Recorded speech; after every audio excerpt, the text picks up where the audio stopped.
The fear that white people had of black people was so deeply internalized and reinforced by church and government and business that black town halls were burned, black churches were burned. And if a black man defended himself against the aggressor, against a white man, not only could he be killed, but his family could be killed. He might be subjected to hours of torture.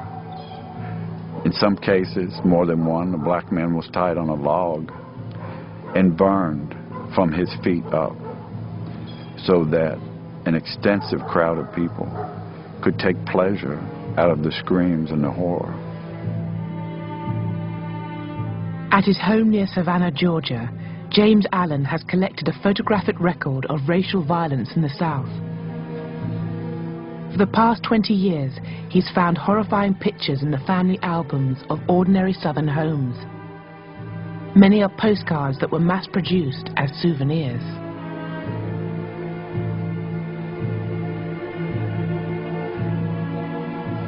Some of these images were printed in the tens of thousands and sold for a dime or $1 a piece. Some of the postcards tell you where to write and the discounts you'll get if you buy 1, 10, or 100. They were sold in drugstores and pharmacies. They were sold on the street.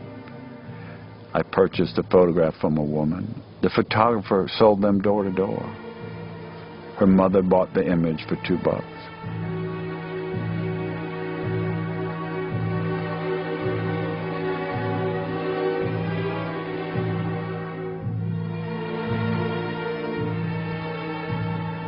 A murder that is of particular interest to me was of a 17-year-old boy by the name of Jess Washington in Waco, Texas, in 1916. He was seriously mentally challenged. The wife of the farmer that he worked for was found dead. He was arrested. He was brought to trial. The trial took from 10 until 12.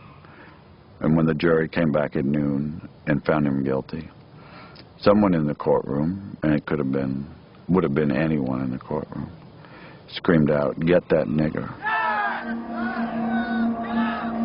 And one of the worst and cruelest treatments of a human being began. Jess was kicked down out of the courthouse, down the back steps where a crowd of several hundred was waiting for him. They put a chain on his neck. There were 16,000 people crowding the street to watch this boy be tortured. Jess was tied to the chain over a branch of a tree. The fire was started. They raised Jess from the fire up into the air so that the crowd could see him. There were cheers, like at a football game, cheering the torturers on.